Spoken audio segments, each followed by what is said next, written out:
You all stop talking too quickly. Do I look ready, guys? Come on. You keep talking for a bit. I create the illusion of talking. Everyone say rhubarb. No, forget it. We'll just do it. Are we ready on the stream? Right. Ladies and gentlemen, please put your hands together and welcome this panel.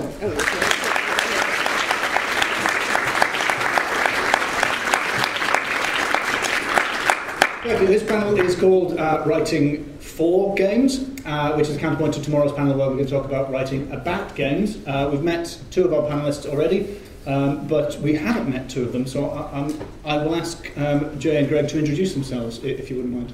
Hello, my name is Jay Tholen. I'm I guess most known for my adventure game Dropsy, about a clown who has communication difficulties, so there's no text in the game, which means I didn't write any dialogue for the game, but I did write a lot in the design documents before making the game, so that's why I'm up here. So I'm Greg Buchanan. One of my games is out on the show floor, so some of you may have seen. It's the one about Trump, and I've also done some one about Brexit as well, but that's not here today. Sorry, is Greg's mic on?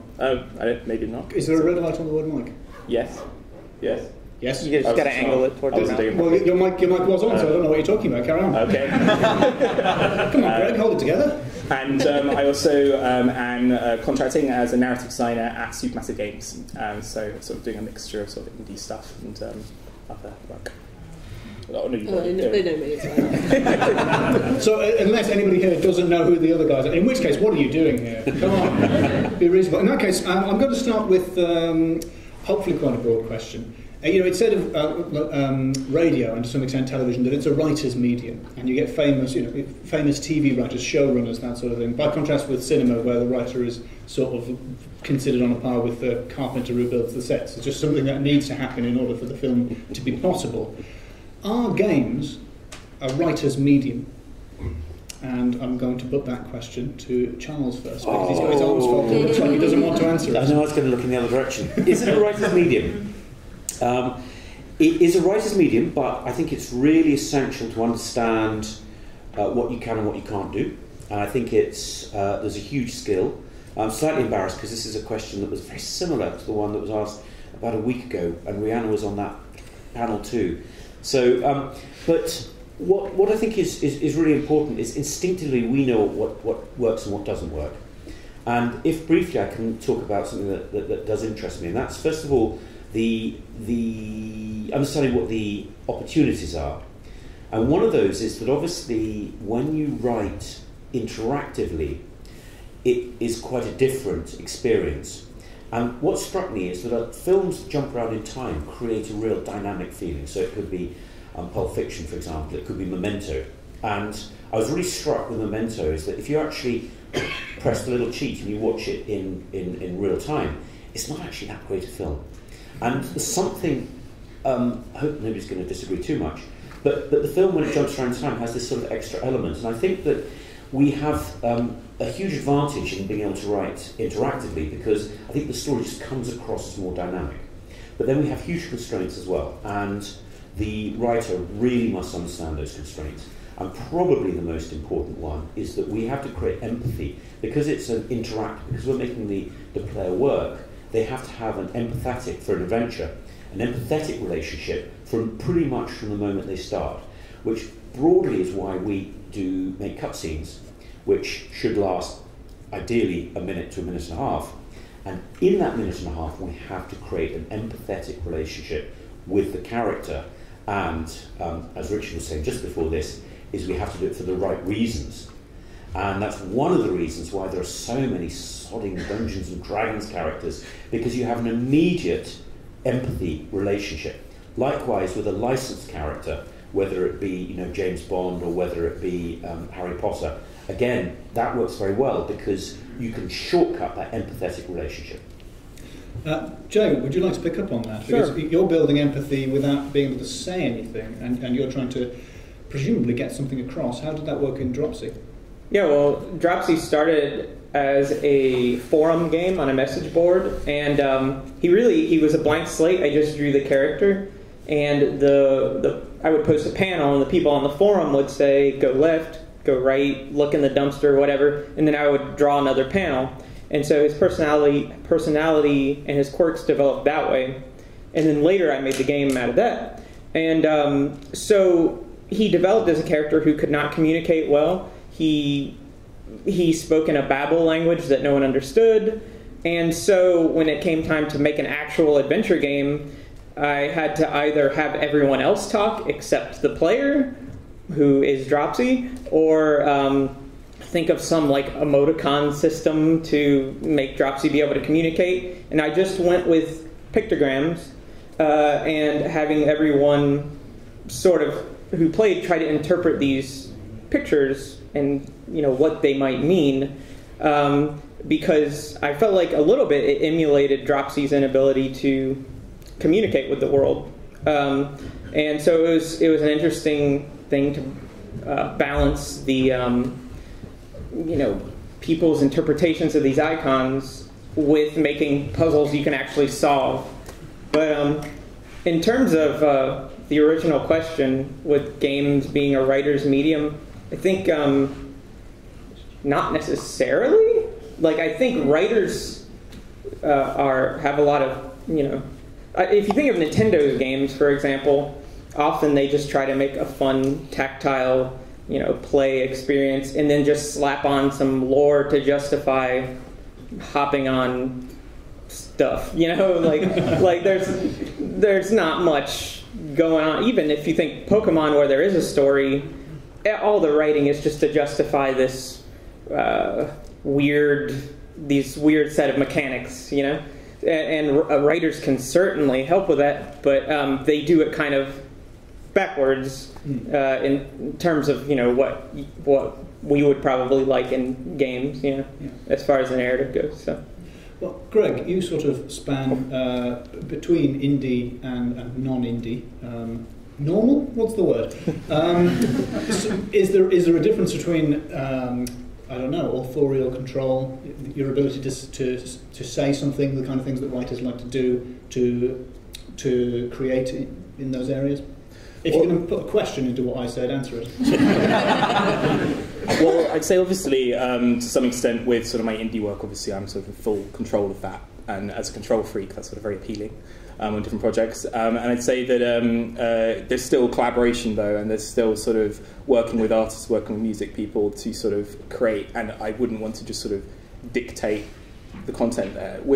I'd say the main difference with sort of the AAA work and clients I've worked with is that the collaboration and the constraint of the kind of thing you're trying to make, the kind of larger scale requirements of the company and genre and project, and sort of hundreds of people working on the project are really sort of ennobling and really add to what you're doing there.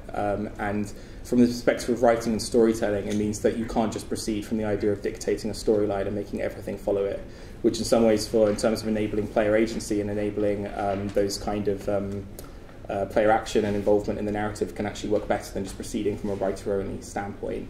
I'd also say there's a very big difference in terms of the kinds of things... there's a very big difference in terms of the kinds of games I make in both areas. So my kind of private indie games are all text-based adventures, so they're extremely narrative-driven, and to the point where they can communicate inner thought to a huge degree, in that we can literally talk about the character's thoughts all the time through a variety of actions, whereas in sort of cinematic-style storytelling games, which is what I'm sort of working on elsewhere, you very much have to rely a lot more on visuals and those other kind of non-writer storytelling kind of things. I'd say more broadly as well, in relation to the question of generally, is sort of are games a writer's medium? I'd say no. I think that games, even less so than film, film is more of a writer's medium than games are.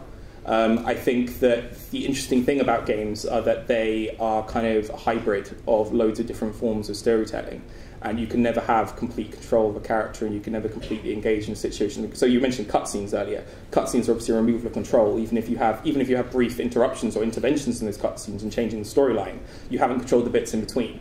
So there always escapes your control. You're always empathising. You never actually are.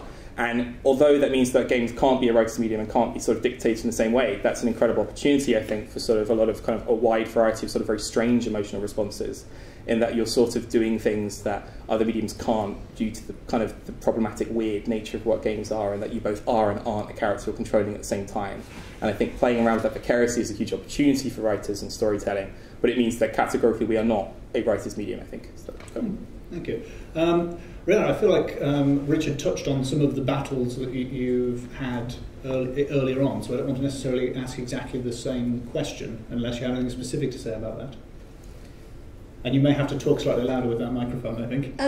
No, it isn't a writer's medium, and that's speaking as someone who has been a writer in this medium for a long time. That's not the same as saying that writing can't be important, that you can't do great things. But novels are a writer's medium, and these days so is TV, film is a director's medium, games is a designer's medium, I think. And there is a strong intersection between writing and design and narrative design, sort of spanning both of that. I think it's getting a bit more writerly, and has been for the last sort of decade, and has been sort of trying to involve writers in the process, and obviously the role of narrative designer is much more common on games now, but we are still battling a little bit of the fallout that anyone used to do the writing in the past. It was just whoever had the time or inclination to do it used to do the writing. And so sometimes writers are kind of considered like a mad luxury. Ed Stern, who works at Splash Demo, said it's like they're considered to be like a feng shui consultant. Everyone's been told they're a good thing, but no one's really sure what they're doing. But as we get writer teams as well, there's lots of projects. I would be the only writer there, and I would be the only person caring about narrative. And now we're getting kind of writers teams together and a more writer room approach. It feels like it's being taken more seriously, but it's not. It's writing can be important, but it's not a writer's medium. But I do think that if you learn more about design and narrative design, you can get a lot more out of it and bring a lot more to the table than you can as a kind of a pure writer that doesn't know anything about design. Thank you. I think we sort of touched upon the way interactivity changes the nature of storytelling. What would you say, I'll come back to Charles and we'll go back down the line, what would you say the strength, and I'm quite interested to hear, what are the weaknesses of storytelling in interactive media? Okay, so the weakness is the requirement to build empathy, and just to go slightly further on that. If anybody's interested in writing, you may or may not despise a fellow called Robert McKee. You must have been on his course. But the language that he uses is generally used in film writing. And he talks about something called the inciting incident. And the inciting incident is where you build a relationship between the audience and the protagonist, the hero, and the point at which you can do something that will radically change the life of the protagonist. And that's the point at which the story starts. And that can happen up to a third of the way through the story, whereas obviously in a game it has to happen it has to happen ideally before the game even starts. I mean, some people break the rule, and good for them, but broadly that happens. But then one of the other constraints is just things that film writers do, and I know that we're totally different from film, but giving the audience more information than the protagonist, which, or vice versa, giving privileged information, dramatic irony, which is done all the time, but clearly in a game you have to be very careful, because if you give the player more information and they're out of sync, then you as the player can get your character to do something that is out of context with what they would have done in this situation. So we have to learn what all of these things are, and they are quite considerable constraints, but I think they're outweighed by the dynamic nature that comes across because of the interactivity. Well, Jay, you would describe Dropsy as a kind of a naif type character. Now, the audience player went to film school. The player is not. The player can see that Dropsy might be a frightening or grotesque character. So, does that change answer the question. Stop prevaricating. What I mean is, would you like to talk about the strengths and weaknesses in your experience of developing? Sure. Sorry. You can talk about it. What a mic hog. He's already done his talk and he won't give it up for a second. You can hear from that how much they're on your side there. Sorry. I was just fascinated by the question. It just was wonderful. It just kept going. So I suppose the challenge in Dropsy was less because of his character and more because it was a point-and-click adventure, and where an inventory was a prominent mechanic. And we were very cheeky with the inventory. Like, he actually puts his hand in his pants, and then, like, you see his pants, and all your items are inside his pants. Like, that's the interface. But it's really difficult to tell a story and build empathy for characters when you have these mechanics that are your primary interaction with the world. So sticking stuff in your pants and then pulling it out and giving the stuff to people in any other medium would it might be a good comedy, weird comedy experiment, but like it's not. We ignore this stuff when we're playing because we're used to it. On that subject, I have something for you now. Okay, well. But it's difficult to write around that a little bit, and especially as adventure games tend to do, we allow our protagonists to just take everything. Fishing pole hanging out, that's mine now. Somewhere, and it fits in your pants. So like in addition to that, I guess that's why we added the hug button in Dropsy. There's a button for hugging. Because that's something Dropsy likes to do, and that signifies when you've earned someone's trust enough in the game by helping them with whatever they're down about or whatever, they will allow you to hug them, and then you can try to hug them. And then if you go back to your room, it's kind of an open world game, if you want to say that. Dropsy will have colored a little picture of the person you hugged crudely on his wall, and so it's a way of keeping track of which puzzles you've completed while also staying, I guess, in character with sort of frankly a character who has developmental disabilities. We were conscious that he was gonna be a character like that early, so I tried to write around that so you weren't laughing at him. It was just but yeah, that's how that worked. Well, Greg, do you have anything to add on the strengths and weaknesses of interactive storytelling? So I think this kind of continues a little bit from what I was sort of trying to really get at earlier in terms of the idea that you are or aren't a character at the same time. My microphone working. Louder. Go very close. Louder. Sorry. So I think one thing that's really interesting, because you were talking about the key earlier and story, is sort of the notion of what tragedy is. So going back to sort of Aristotle, like one of the oldest genres that we continuously sort of write about and theorize about. And in tragedy, there's some kind of flaw or action that's committed by the protagonist that somehow leads towards, this is a sort of paraphrase, towards their inevitable downfall, through which the audience experience catharsis. So fear for themselves and pity for the other person they see on stage and what they're going through. Now, that kind of identification and that kind of control of identification through that very ancient and continuous art form, it finds its place, I think, very naturally in games, in that you both are and aren't the character at the same time in the game. So, and you may have made a mistake, or you may have made some kind of action early in the game that leads to that downfall in a way that makes you far more complicit in that experience than in any other prior form of tragedy is possible to be complicit. And so I think it's interesting as well, we were talking earlier about the example of kind of games where you sort of may not have the context of what you're doing or choices you're making. I think a superb example of where that works really well, in my opinion at least, is in Heavy Rain with, am I allowed to do spoilers? Spoilers? Okay.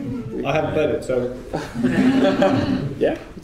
So, Scott Shelby in Heavy Rain. It's been out for a long time, so I think we should... but stop watching now if you sort of haven't played Heavy Rain. But Scott Shelby is sort of a character that you're controlling throughout the game who's sort of committed sort of various actions that you don't know about when playing him, and even in between scenes will be doing things that you don't know about.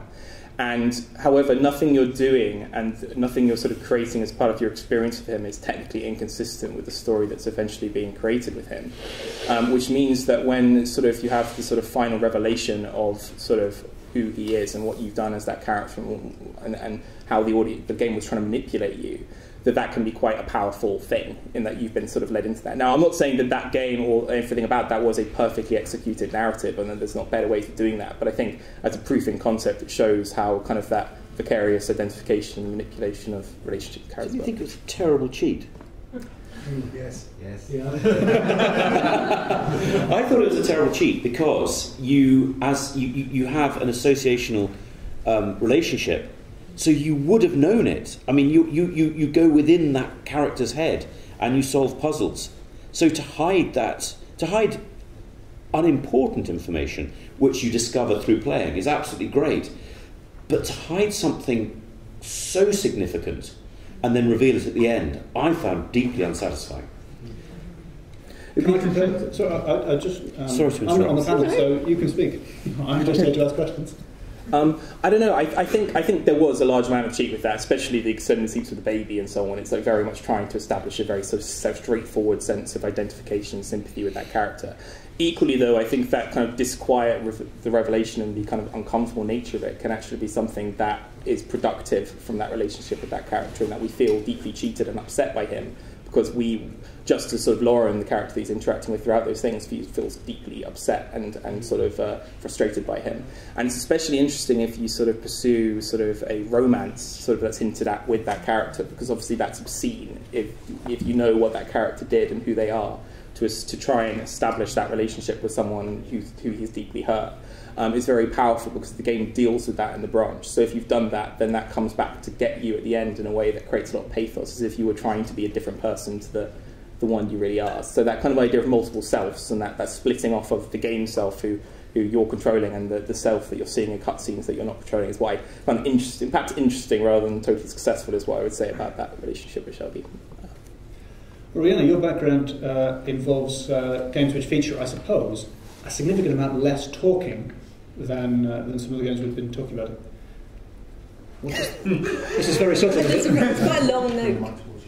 Yeah, okay. Is it a note that they're a bit quiet? They're a bit quiet, guys. Don't mention it. Don't draw attention to it. Try and keep it subtle. So I was saying, yes. What are the strengths and weaknesses of interactive storytelling, especially when you are perhaps not being given the liberty that you might have if you were writing in an adventure game and long dialogue conversations were allowable?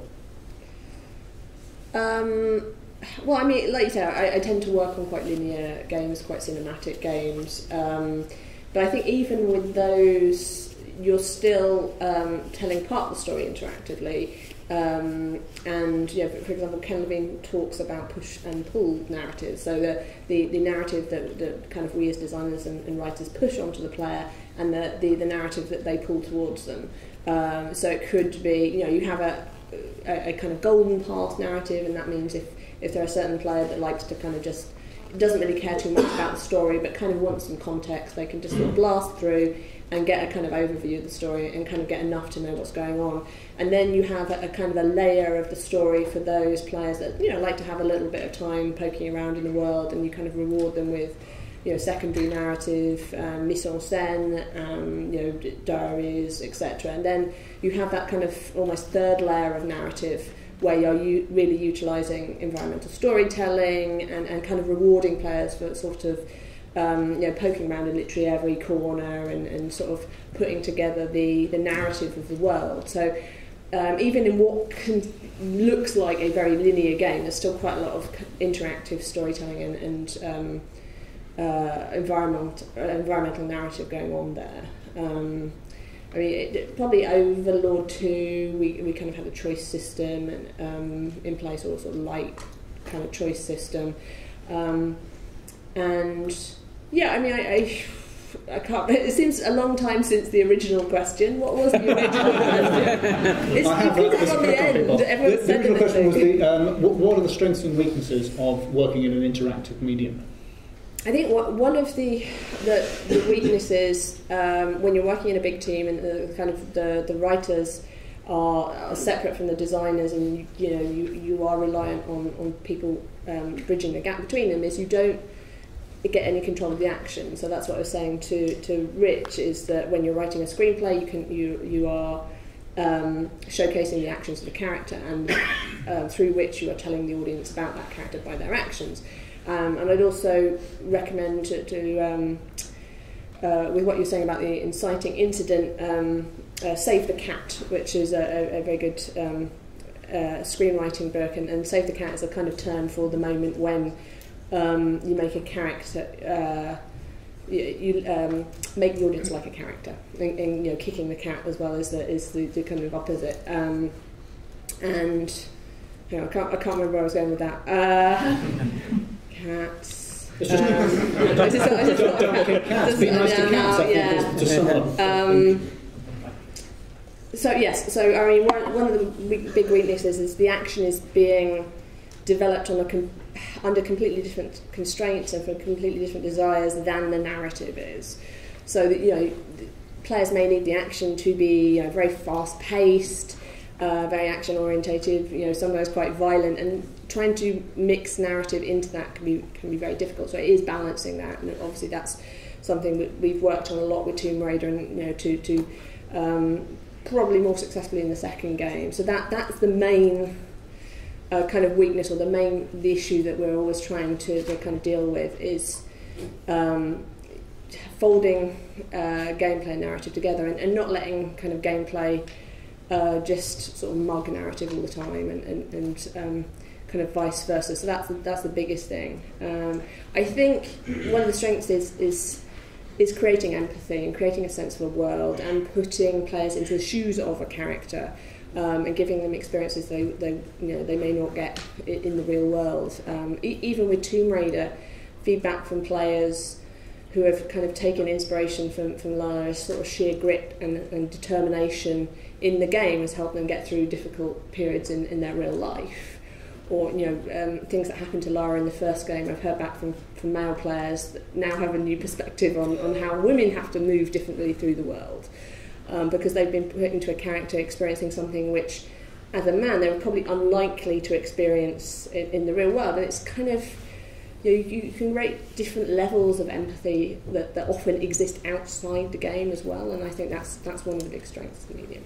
That's interesting. If you don't mind, we'll stay with you for a moment and move back along the line, so you can say a bit more, because it's so unfair to have to wait, and then I can't remember what the question is by the time we get to you, and nobody else can remember. It's interesting to me that we keep coming back to empathy, and we've mentioned McKee and Aristotle's Poetics. Are there devices, tricks, structural techniques that you keep coming back to, 3-act structure, something like that? Devices like kick the cat. I mean, be nice to the cat, whichever one it was. Save the cat, don't kick it. That you keep coming back to when you're working on a project. Both the Tomb Raider games use a loose 3-act structure, and that kind of helps with you know, just keeping tabs on everything. I mean, it's a sort of 3-act structure, but you have a very long act too. Kind of elements of the hero's journey, I guess. Definitely the things like the inciting incident and you know, the save the cat moment, making the player character likeable. I mean, there's all common storytelling techniques that, you know, run through, you know, novels and film and games. It's just how you kind of execute them that's different from each medium. And the trouble with games is it's also different for every genre. And then it might be different depending on the budget of the game or the time frame or when you've been involved as a writer. So there are no maps for these territories. I mean, we are still making it up as we go along and trying to find some kind of rules or structure or framework. And there sort of really isn't any, because it's so unique to each kind of game and genre. But I think we're doing a lot of very cool experimentation. That's quite interesting. Greg, I think you might already have answered this when you brought up Aristotle's Poetics. Are there any other high-class references that you'd like to make? I can give one possibly on the opposite end of the spectrum. That would be fantastic. This year. So earlier this year, because I'm quite a fan of things like Community and Rick and Morty and those kind of programs, and I was sort of looking at sort of Dan Harmon and his sort of, I like going through interviews with some writers and shows that I enjoy. And he sort of mentioned this thing called the story circle, which is essentially an adaptation of the hero's journey. It's essentially the kind of those various steps where they're sort of plotted on a circular structure with various spokes that then each hemisphere or quadrant of the circle represents certain things. So it's a very good, in my personal opinion, all story models like this are wrong. They're all inaccurate, but they're useful to model your story in different ways to see how it sort of fits, I find, and it often makes me think of moments I haven't had drama that I would want there to be drama, or moments of sort of conflict that I may not have sort of put conflict in that will occur when those kind of gaps will occur when sort of processing them through different models. So yeah, I drew a lot of story circles, but for games you can't really do complete story circles if you're doing branching narratives, so I sort of do sort of like almost like 4 pizza slices of a circle, and then we'll sort of move, do another circle, like spokes off that one into another direction, and so on. So yeah, story circle is very good. There's a good explanation online if anyone's interested. So. That's fantastic. Jay, are there techniques, devices, tricks? How do you do it? What's your secret? Yeah, I don't know any academic stuff about this, but I guess the hero's journey. I mean, Dropsy is sort of a Christ-like figure, so well, you dropped that in. That's good. So, I mean, if you think about it, he's pure, you know, and the world hates him undeservedly and all this stuff. So, I mean, Christ was never afraid to say a few things to the crowd, was he? No, sometimes not. Dropsy wouldn't be afraid. He couldn't hug anyone, could he, because of the crucifix? Anyway, no, it's a visual joke. Carry on. So, I guess that may have been a little bit of a pattern, but even that wasn't. It wasn't rigid. He's not some divine like being or something, but. No, I don't. I think I will defer to you now. I just make up stuff, and then when we have Skype meetings, the 2 other guys on my team are like, "What even is this?" And then we spend about an hour going over it, and then iterating on it and making it better than whatever I had originally. So. And I always find it's very important when you're in a panel to sit next to the person who's asking the questions, because otherwise, by the time you're at the end, there's really nothing left to say. I try to make questions so vague and meandering that it has no impact. But one thing is that I think that games are often really bad in their endings because they're melodramatic. And by melodrama, and forgive us for going back to Robert McKee, and all that nonsense. Melodrama basically is where you haven't built a relationship, a negative relationship towards the antagonist, the baddie. And the reason that they can do that in films and in books is because you will cut away to seeing what's going on the Death Star or whatever. And on the Death Star you have Darth Vader wandering around again. It's very good. And you can see how evil he is, and you can see that he's going to blow up and destroy poor old Luke and his family, and indeed does.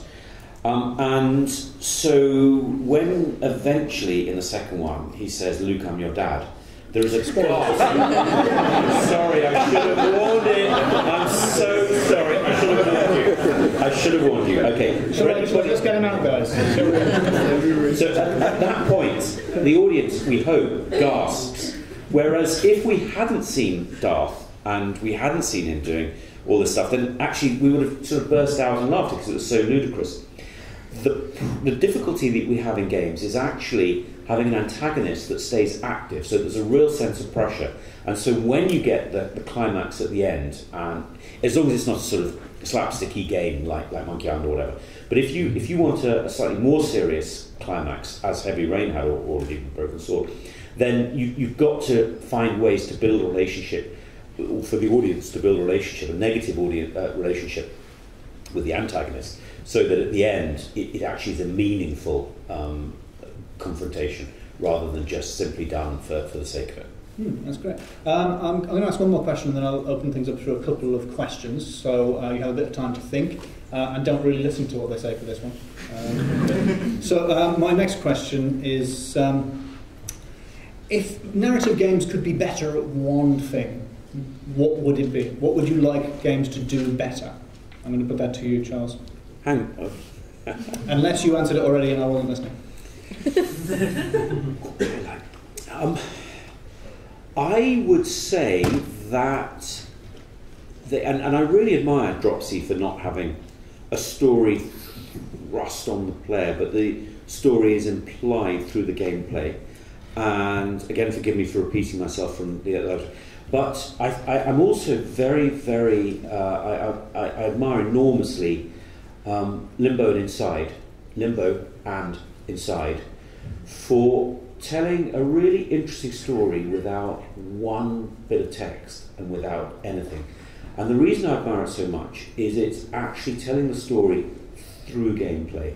And Rhianna, you said very elegant. They're very brilliant, these three, aren't they? Sorry to let it down at this end, but you're absolutely right. Games are designed as medium. So actually, if you can tell a story through the design, then that is a hell of an achievement. What was the question? I was just entranced by it. It was fascinating. Yeah. Sometimes my voice sounds sarcastic and I don't mean it to. It was fascinating. Now I'm really worried. I've got a very inexpressive face.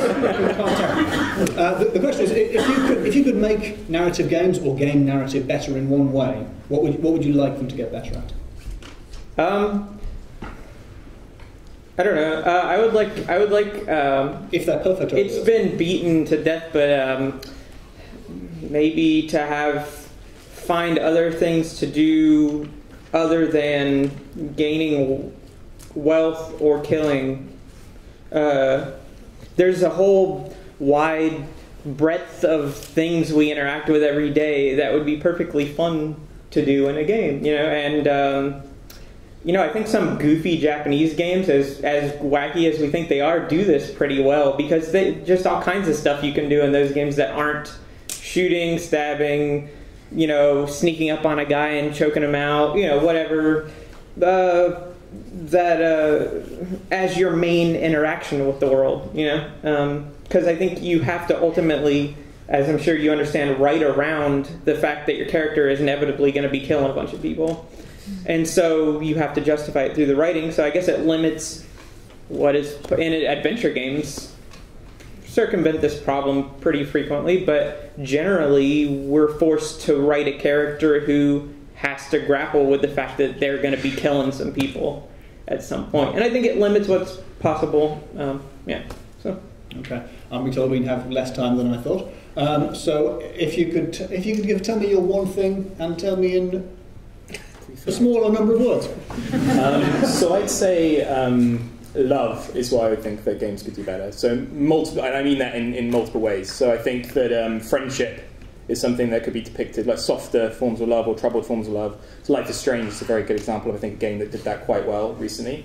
And I also think sex and sexuality could be done a lot better in games. And we could see a sort of a lot more of a mature handling of it, or more interesting handling of it at least. And I think a game I started playing very recently, so I'm not too far into it, is Christine Love's Lady Killer in a Bind, which is fascinating so far. I'm not going to go too much into it, but it's a very sort of different take on sexuality than I've seen in games before, and it should definitely be put on Steam, I think, as well.